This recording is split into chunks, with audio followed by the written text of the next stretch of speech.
नमस्कार, चव पूनमच्या हातची या रेसिपी चॅनलमध्ये आज मी पुन्हा स्वागत करते. तर नव्याने आज मी नवीन रेसिपी घेऊन आलेली आहे, फिश फ्राय. तर त्यासाठी आपण फिश फ्रायसाठी जे काही साहित्य वापरलेले आहे ते मी एक एक करून सांगते.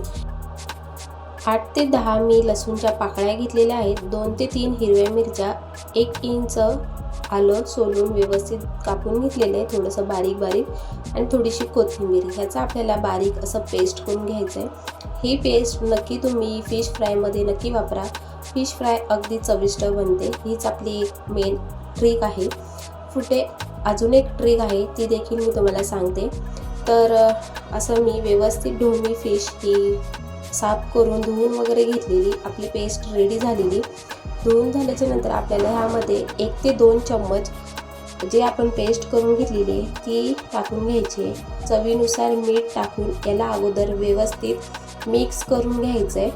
ह्या 2 वस्तू टाकल्याच्या नंतर अगोदर मिक्स करायचं आहे. नंतर आपल्याला काही मसाले वापरायचे. तर मी पूर्ण अगोदर मच्छी व्यवस्थित ह्या मीठ आणि पेस्टमध्ये मिक्स करून घेतलेली आहे.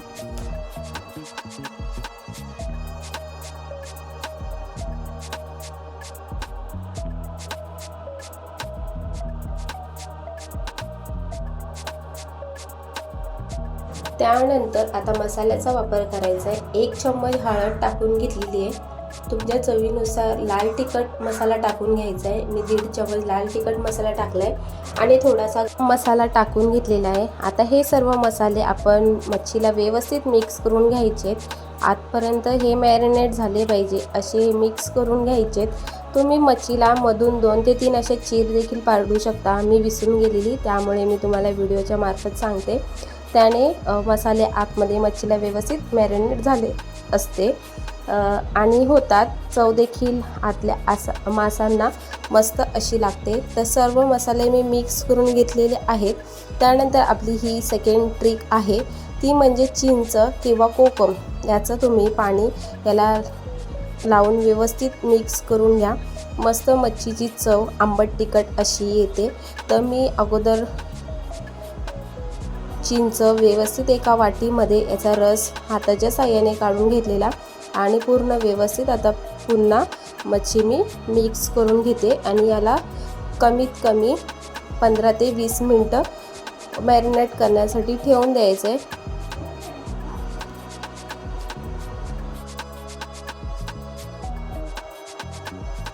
मच्छी मॅरिनेट झाल्याच्या नंतर आता फ्राय करण्यासाठी एका डिशमध्ये मी थोडासा रवा घेतलेला आणि त्यामध्ये 1 चम्मच असा लाल तिखट मसाला टाकलेला आहे. रव्याने फिश ही मस्त कुरकुरीत होते.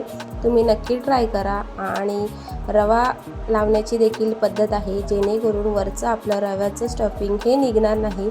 तर तुम्ही पूर्ण बघा मी कशी ती दोन्ही बाजूनी व्यवस्थित रवा लावून घेते फिशला. तर अशा प्रकारे पूर्ण मी फिशला एक एक करून सर्व फिशला मी रवा लावून घेणार आहे. तर तुम्ही ही नक्की ट्राय करा. ही फिश रेसिपी नक्की चविष्ट लागते. आणि जर कोणी माझ्या चॅनलवर नवीन असाल तर नक्की माझ्या चॅनलला सबस्क्राईब करा, लाईक करा. तुम्हाला ही रेसिपी कशी वाटली नक्की मला कमेंट्समध्ये कळवा आणि शेअर पण देखील करा. तर अशा प्रकारे मी सर्व फिश एक एक करून स्टफिंग करून घेतलेलं आहे रव्याने. आणि दुसऱ्या साईडला मी एक फ्राय पॅन गरम करण्यासाठी ठेवलेला. त्यामध्ये तेल टाकून फ्राय पॅन आपला गरम झालेला होता. मग तेल टाकून त्यावरती आपण आता फिश फ्राय करून घेऊया. तर आपण बघा स्टफिंग पूर्णपणे व्यवस्थित करून झालेले आहे. तेल गरम झाल्याच्या नंतर फक्त 2 मी लसूण असे ठेचून घेऊन ह्यामध्ये टाकलेले आहे. याच्याने लसूणची चव ही मस्तपैकी आपल्या फिशला उतरते. त्यानंतर एक एक करून ह्यामध्ये तेल गरम झाल्याच्या नंतर आपल्याला फिश टाकून घ्यायचे आहेत आणि मस्त कुरकुरीत आणि चमचमीत अशी फिश दोन्ही साईडने आपल्याला फ्राय करून घ्यायची आहे. तर तुम्ही बघू शकता की आपल्या रव्याचं जे कोटिंग केलेलं ते अजिबात निघालेलं नव्हतं. मस्तपैकी आपली फिश फ्राय एक साईडने रेडी झालेली आहे. मी दुसऱ्या साईडला देखील पलटी मारून घेतलेली आहे आणि 2 मिनिटाच्या नंतर ते देखील रेडी झालेली आहे। तर तुम्ही बघू शकता की दोन्ही साईडने आपली मस्त फिश अशी रव्याने व्यवस्थित कुरकुरीत झालेली आहे। तुम्ही नक्की रेसिपी ट्राय करा आणि ही माझी रेसिपी कशी वाटली नक्की मला कमेंट्समध्ये सांगूनच जा।